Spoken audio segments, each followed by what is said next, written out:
these movements, really, that's what's taking me out of, back in the day, I would quote unquote have called myself a Republican. I really don't anymore because I think that party, they're just awful. I think the Democrats are awful. They both scare me. They're both insane in a lot of ways. They're both big government in a lot of ways. I think there are some genuine Republicans and Democrats in the House and the Senate, governors, and throughout the country, throughout the world, let alone just the regular parties, that are good people, for sure. There are millions of them. But I think the ones that really get the most airtime, or that make the most money, or that are beholden to the most groups or lobbyists or whatever, are the ones that profess the most negative energy. I hope that makes sense. It makes sense because they harness the most human-focused attention and energy. Right. Like the bad guy does in the movie. It brings out emotion more, and people are easy to control when they're in emotional states. Mm-hmm. So I don't really think that there's anyone. This is a beast system that's falling apart. 60% of the money that exists, 60% of American dollars that exist was printed in the last year and a half. Yeah. That doesn't stun me. Yeah. No, that doesn't stun me. I didn't know it was, say, 60%. I mean, all these things are facts, and then people invest emotions and personalities. You know what I'm saying? Oh. When it's like, they're both, like, there's a corporation, that is the United States government.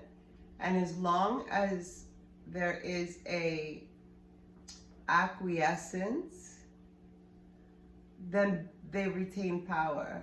They will always have a certain amount of ability, but I feel like right now is a time that is like no other in my life. It's only comparable to 9/11, but in terms of severity and stuff, but this is like a precipice. I have like a feeling in my stomach where human beings can be human beings. Really, we have a shot at this. There's definitely going to be a majority, if not half of the people that are here right now that are not going to be here anymore because they're going to choose to do something else.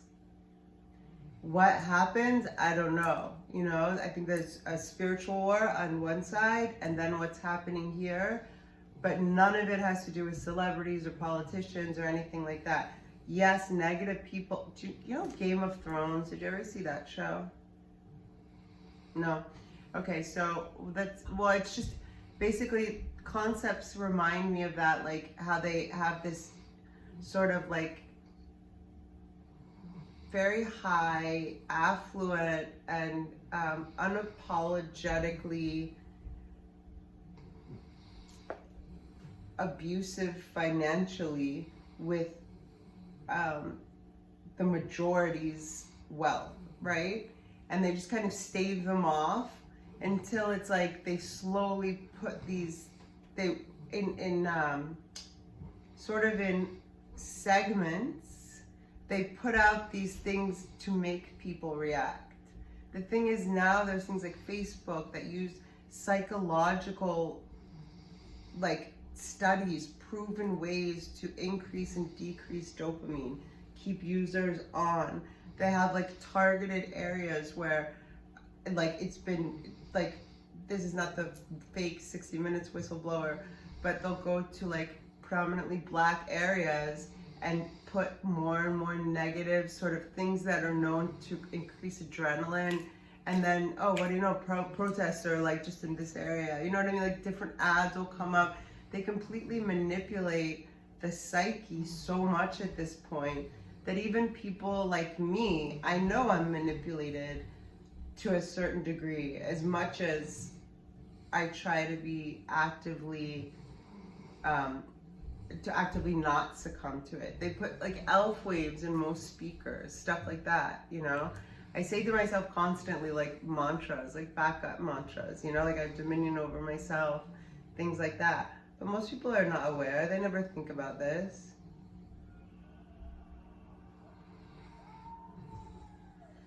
I know that's kind of like a popular term in some circles, but it's certainly true in my case. I realized that more so as well. And weirdly enough, again, I know I try not to belabor this too much, but like libertarians will get their chops busted for any number of reasons, and sometimes it's deserved because a lot of the people out there aren't the best representatives for that philosophy and for the political party. But it is what it is. We're all flawed. But that being said, or most of us are. But that being said, I have found that by and large, the most manipulation and the most negative energy comes from these parties, comes from these quote unquote celebrity politicians and or the news media and whatnot, and everybody's vying for truth. See, because Fox News is more true than CNN, but CNN tells the truth more so than They're all Fox. owned by George Soros. Again, I'm a lazy conspiracy theorist. Like, nothing surprises me. I could believe that, but I could believe the opposite. I just don't. I don't know. I very much, and I think that's what has turned me off toward consuming media and news and just all that stuff that I used to consume. I was definitely, like, back in the day, a news junkie and a political junkie, like, national, domestic, everything in between, international even. And a lot of it just, I'm like, it's taken me down because it's all written with a bias. And it's all written with, well, not only it's that, all black and white. A while ago, I think it was like, I haven't owned a TV in 15, 20 years, but I remember being somewhere and seeing that they were passing a law that they were going to have like news segments that were actually paid commercials, but the viewer wouldn't know that they were paid commercials. They would think they were news segments. And I feel like that's all that there is now. And it's so, like, integrity in journalism, I think, is something that is been dead, right? Because the journalism isn't supposed to be in line with the people in power, right? And it seems like they have the same speaking points every single day. But also they use even more than Facebook, like things that make people's hearts hurt, and operating from a place where your heart is compromised in any way is never going to be optimal for a free human being. I was thinking the other day about, okay, first of all, the Amish, like maybe I need to go like meet an Amish dude and like move in with him because, in Amish counties, nothing's happening. It's been the same. It's the same as it was in 2019, unless the government's messing with them, which I hope they're not. But God forbid. You're in Pennsylvania. You should go check in on them. See if there's any single ones. I'm kidding. No, I'm in South Jersey.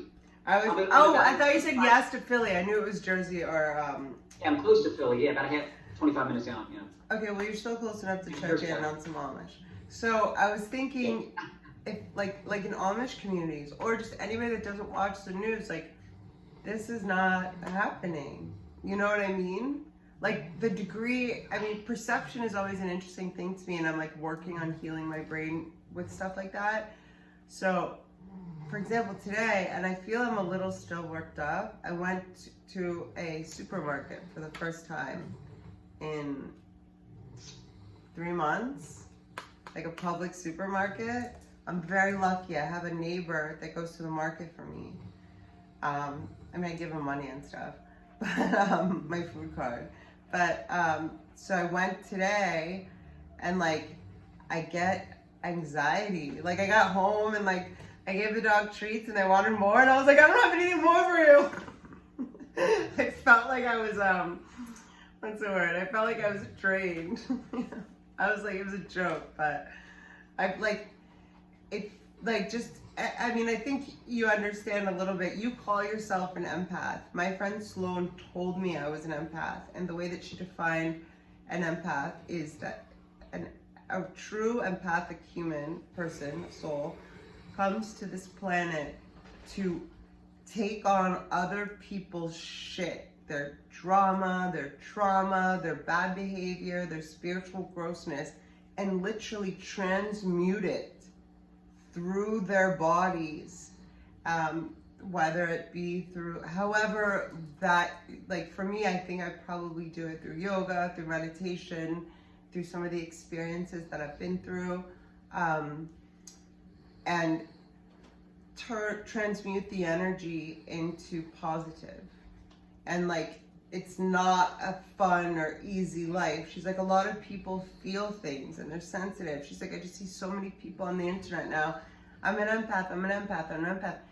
A true empath is not for the weak of heart. You know what I mean? It's like you literally, your soul contract is to take on the crap of other people, and a lot of shitty people are drawn to you because you are very kind and sweet.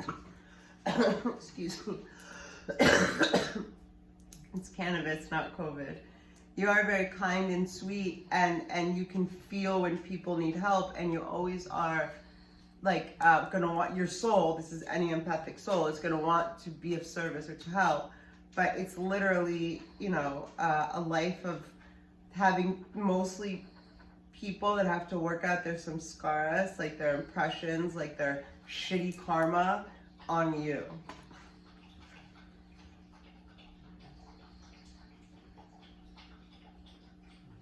That hasn't been the case throughout my entire life.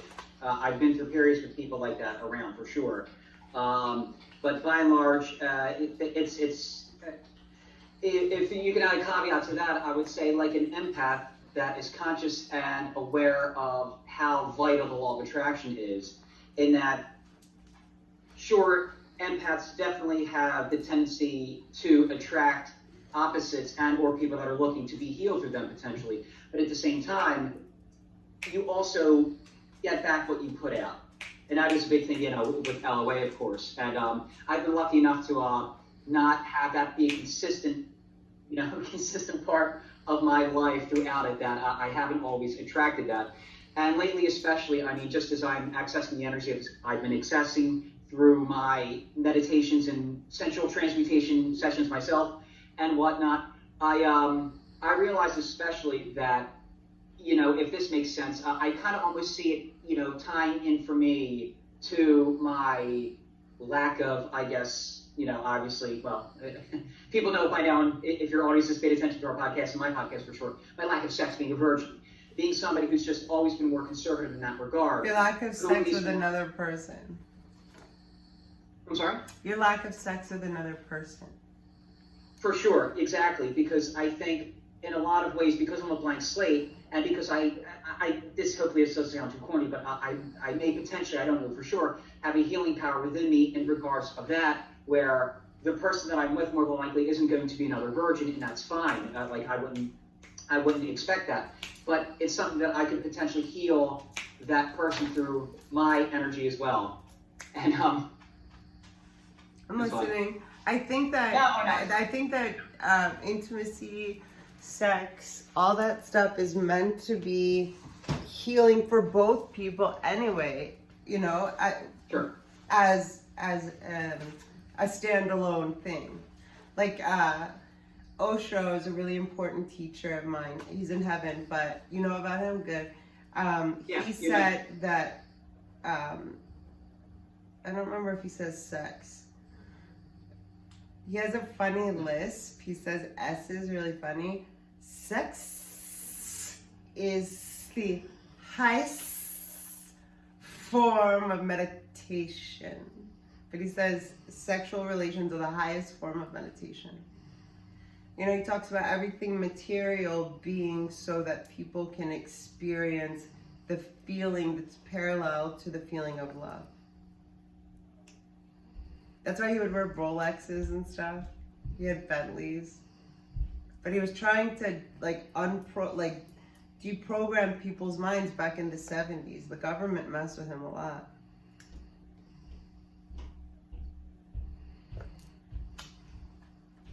You know, stay, you know, within my wheelhouse of creativity, of positivity, trying to share through my art, my media, and myself with people around me, friends, family, co-workers, obviously my twin flame and soulmate, whom I cannot wait to meet in person, of course, and, you know, and just keep it there and just call it a life. It doesn't have Why to be don't we overly start our own complicated. political party as part of this thing? Well, Or that's the no, no, no. I don't know about party. I don't know if I want to start a political party. How about we start our own peaceful movement? Right, right. Along with our podcast. Well, that's what I'm saying. It will be like Yeah, a right. undercurrent. Like it will Sure. be like a vehicle to bring people together. Here's what I am against. Anything to do with kids. Anything to do with animals. Anything that is not consensual, especially between two people that are under 18. Other than that, I'm really like, you know what I'm saying? Right. And Like, the don't cross environment. lines. Cross against humanity. But Yeah, the thing yeah. is, I think most reasonable human beings could be on board with that. And if we could get all of us together on board with those simple things, don't fuck with kids, don't fuck with animals, don't fuck with each other. And like, if you want to do something that's maybe not something that, you know, everyone would want to do, as long as it's consensual adults, go do it behind closed doors. My business. I can't get in your closet. I can't get in your bedroom. I can't get in your car. I can't get in your head, your mind, your soul, your computer, your phone. That's all It's not my yours. business. Yeah, that's yours. all Exactly. yours, and we all agree on that as well. That's the fourth thing. So Right. those are four pretty easy things. Yeah, oh yeah, that 10 out of 10. I can only pray 10 out of 10 people would agree for obvious reasons. That's what I'm And saying. yeah. And if I, you know what, anybody that doesn't agree with don't hurt children, don't hurt animals, fuckery has to be mutual and over 18 years old and mutually consensual. And what was the last one you just said? And privacy. You know, everything that is, you know, I mean, like, we're being listened to. Zoom is owned by China, and they've like lost 4 times now in the Supreme Court in privacy. They basically won't not give people privacy. So it's so funny to me, all these political meetings are happening on Zoom. You know, it's like they've been in Supreme Court as of 6 months ago. I should check again. The last time, so basically Supreme Court is just saying don't keep the data of American calls like you and me are having right now. And China keeps saying no, and they keep winning. 4 times now. Same thing with TikTok. Every time I see people on TikTok, it's the same. Zoom and TikTok are both Chinese companies that won't agree to not keep the data. And they're doing AI, la la la. I'm sorry? Yeah. No. It just, I just look at it as, again, I am a high energy person. You know, I guess you could describe me certainly as somewhat hyper. I guess for a guy my age, you know, generally it's not associated with guys, let alone adults, but it is what it is. It's how I'm wired. And as much energy as I have, it is finite. And I don't want to devote it to, again, stuff like that I don't like, especially with a lot of these apps and these tech, these various tech pieces and whatnot. It is what it is. If that's where it's going, I don't want to like surrender, but I just don't want to necessarily. I don't know. It's tough. Did you get the vagina on your arm? I'm sorry? Did you get the vagina on your arm? The vagina on my arm? Yeah, the vagina in your arm. Oh no, that was what, all those shots? Yeah.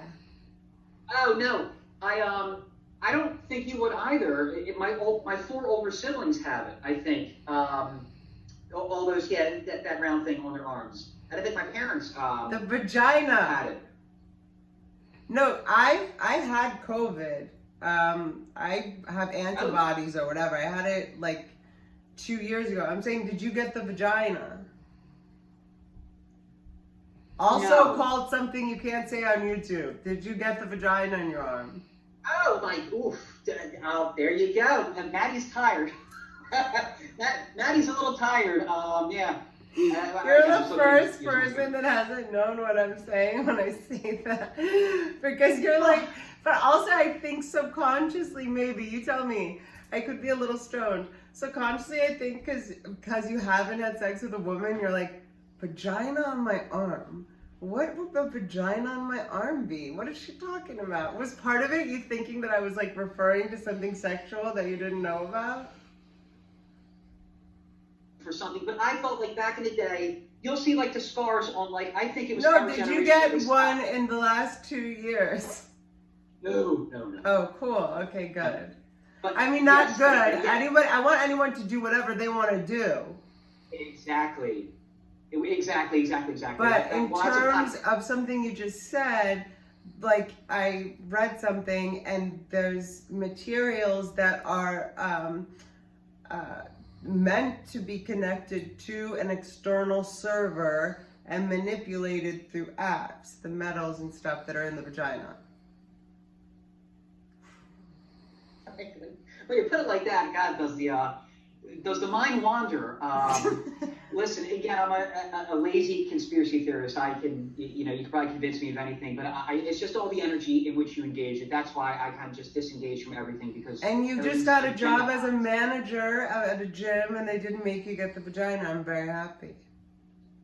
So far, yeah, that hasn't been a thing, and I've hinted around. Believe me, I like around the people, the district and the regionals and whatnot. So did far, you have it or no? You haven't had it. No. I'll be honest with you. What? Because the antibodies are stronger. The Israeli test throws it out of the water 13,000 times safer. And then the official number 7 times safer than having the vagina. I mean, you've had the flu. The flu didn't take a vacation for a year. This is so crazy to me. Well, again, I'm trying to give you a protection. And or you're obviously against abortion. And the fetal cells in there, you don't want them. Look, again, it's I'm one of those giving things you, where... I'm like in code, speaking it now, not code. I was trying to give you and your listeners at least 2 ways to not be forced while they're still pulling this nonsense, which they can't pull for long because look how desperate they are. It's a push before whatever. I heard this guy in Canada say that from an inside source, after a certain amount of people have gotten it, it will not be mandated anymore. The Navy SEAL said, go fuck yourself. Yeah, no, I know. I mean, see... They said we get vagina in other places. We don't want it in our arm. Yeah, well, sorry. When you're Navy SEAL, I think it's very easy to, when you're a high-energy writer from South Jersey with an accent and a podcast and, just all the things that are... My people, air quotes, it's like we're not exactly magnets for that sort of thing, whereas Navy SEALs can very easily, I imagine, get that, action, shall we say, when they're out cattail or I don't know what the term. Oh, you're talking about vaginas. I was thinking you were talking about vaginas. There's Voldemort vaginas, and then there's just vaginas. Well, again, you're talking to adult versions, so I hope this is not too profane for your audience. This is going to take some tricky editing, but no worries. My audience, they appreciate it for sure. Especially, listen, you're one of the reasons why I have definitely expanded the topics that I've covered. I've been, tiptoeing around for a while with other people that I've spoken with, or just my solo podcast for a good bit in topics of, I've been covering LOA for a while and just positivity, certainly. That's been a big part of my life in general, my nearly 40 years of existence, let alone the last few years. But more so, I think one of the first podcasts we had that's called 39 Years of Virgin, the Worst X-Men, and then in parentheses, I put size as an unsigned, because I'm busting my own chops about it, where you and I started talking about, first we were talking about how awesome dogs are, and then we started talking just about, these components of my life. And you have made it a lot easier, for sure, in just being open and honest with my audience and listeners and whatnot, just about where I'm coming from. Because I've hinted about it for years. For sure, no, and that's a good sign. And that was one of the reasons why I thought, we can certainly digress into this. This is very positive territory. It just made sense for you and I to do a podcast together, at the very least, because your personality being X, my personality being Y, us nearly being the same age, we're a few months apart. I'll be 40 in February. I wanted to ask, what is your birthday? You'll be 40 in February, so you're Aquarius? No, Pisces. Pisces, 2/21/82, yeah. 2/21. Me, Kelsey Grammer, Jennifer Love Hewitt, and I think the one actress from Golden Girls. Which one? Betty White? B. Arthur? No. Blanche. Blanche Devereaux? You share a birthday with her? That's fantastic. Yep. Well, the actress. And it's just like, because I had the app on my phone, or I had an old app, but yeah, so it just made sense to me, because there are a lot of opposites, between you and I, the way, who we are, what we've done, our experiences in X, Y, and Z, of course, and that goes without saying. There are 8 billion humans and 8 billion opposites, but there's a lot of similarities and stereotypes that we belong to and don't, for obvious reasons. And we have a lot more similarities and a lot different about it. We have a lot more similarities than people would think, and we have a lot of differences as well, and I think they complement each other. And also the way we vibe on my podcast and your YouTube channel, it just made sense to me. It was just logical. And I've been kind of feeling like this is kind of part of the journey as well, and that this will open up like a lot of, hopefully, positive avenues for us, in that we can get out a message that people wouldn't associate with us for any number of reasons. I belabor that for sure, but just we can get it out there. It just makes sense to me. I agree. Do you want to hear the notes Yes. that I wrote down before? I didn't say this on camera, but I did consult somebody that whose opinion would matter, and they said that, and it was before I said all of our podcasts have been successful, and we've had like a skeleton topic, and we just sort of flow off each other really well, The one time I was thinking about, and I said, like, there's one time I was kind of tired. Do you remember the time I lied on my bed and did it? I didn't put it on YouTube. I don't think that was the 39-year-old podcast one. It was like, I was kind of tired. We did it 3 o'clock my time. I think it was the second one, but I knew that it was just audio for you. But I was like, even that one was pretty good. Like, as soon as you and I, even I told you, I got home from the market and I was feeling kind of like, I needed a couple, I texted you, can we do 6:30? I needed a few minutes to put things away, but also to shake off the energy. But as soon as I see your face and your smile and we talk, I'm happy, Okay, so these are just notes, and then we will learn. I think this is just gonna evolve and grow. I even thought about a series or a TV, a show we could do, because sometimes I was thinking about how you and I go on these tangents sometimes, and like the abortion thing the other day. If we had a flat, I was thinking today when I saw one of my plastic hangers, it would have been funny. I was like, yeah, it's really frustrating. I only have plastic. That's really dark. I'm usually not that dark, but if we had we could flash to scenes and make scenes of our you know what I mean, our parallels that we draw, I think, and it makes sense that you're a Pisces. So anyway, you'll get used to how I write things, but it's just kind of that. Oh, yeah. There's lots of hearts and doodles. Okay, so I wrote virgin, aged 40, virgin, pretty woman, male, female. These are just ideas. Let's talk about it with Ashley Cummings and Matt Preston. Again, I have no idea how the name thing works. I don't care where my name is ever. Then I thought about strengths, principles that are not define me, but things that I contribute and are sort of things that I focus on and want to be of service to other people, or kind of I'll shut up and just say them. Unification, they're principles. Unification, eating disorder recovery, trauma healing / recovery, taboo topics. And then I also thought we should have some sort of I don't know if it'd be a segment or a whatever, but a way to support the audience. And whatever sort of energy builds around whether people need support with money or with whatever, we'll just let that build, but to leave an open space, or like we were talking the other day, like a blank space for support for the audience. Whatever, I don't know what that looks like. I just wrote it down. And then the genre, I think, should be comedy. I mean, we're like, it's authenticity comedy, but I don't know if that genre exists yet. We can create it. Some of the biggest, I would imagine, I guess like anything else, podcast genres, it's sports, sex, media, comedy, you know. I mean, it'll be comedy, sure. entertainment, you know, I guess. Yeah. But I want us to be able to talk about anything. That's when I thought, let's talk about it. And then I thought, you know, the title very well might change. I feel like we need to start going and feeling it out. But I think that you and I can't think, like, can you think of something that you and I can't talk about? Like that you think would be uncomfortable, or like... No, like, you make jokes that like are certainly, see, and that's what I love about your sense of humor.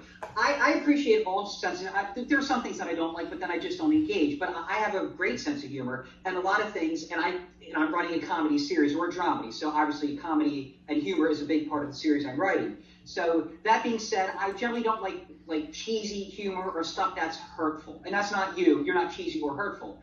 But you are bellicose. You go for the gallows humor, and I like that. I've read the dictionary a few times. I don't know what bellicose means. What does bellicose mean? As I always explain it, just something that's a little negative. Something, it's like making a 9/11 joke on 9/12. Like, that's like, wow, you went laughter has diffused pain in my family. It's kind of like a thread in my vibration, like who I am. Sorry, but go on. No, but I know to people that don't really, it's I'm glad you appreciate it, but you called it bellisco? No, like bellicose. Bellicose. You know, like bellicose, or like gallows. Like, it's just like, it gets like really like, wow. Because a lot of the comedians that I listen to are the opposite of me energetically, or at least so their shtick is. You have Bill Burr. He's always bitching and complaining. Jim Florentine, I love their podcast, and it's all negative. They're just angry white guys, and they just steer into that lane. Like, that is their wheelhouse, and it's funny, because now I'm a white dude. You don't get whiter than me, evidently. I can tan okay, but yeah, I cannot dance. I was going to say, with the facial hair and a tan, you could swing it. Yeah, what? I said, with your facial hair and a tan, you could maybe be, you know, Cubano. Yeah. Well, that'd be nice, God. Why? But no, yeah. Well, well, anyway, you were saying that what's helpful for the podcast about my humor? Just your humor being as it is, and I appreciate that. And how there's nothing that we can't talk about. Oh no, exactly, and that's it. That's exactly it. There's really not. I pride myself with that in general. And I see, the thing is, you're like that too. I think you can probably talk about anything with anybody, and so can I. I've always prided myself on that, but at the same time, the thing that we're both good at is, or you tell me, I can read the room and read the person, because I realize like a lot of people, especially guys, don't necessarily respond to my energy, especially like people that I work with or when I'm at the gym on my own, you know, because now I work in a fitness center, you know, all day, and then I'm at my own gym, you know, at night. You know, you could just tell, and just people in general that you encounter don't necessarily respond to that. So I pull back, and I don't necessarily, because I don't want to be a negative force for anything or anybody. Wait, what do you mean? So when you feel energy, what energy do you pull back from to avoid being negative? Well, because I don't want to engage with outwardly negative people, and because I'm an empath, I can feel it very easily, and or I can see or feel the signs that they're just not on par with me. And no, I'm not always right per se, but I can kind of tell. But it's easier. It's like if you feel 75%, it's easier to be safe than sorry. You know, right? Done. Instead of like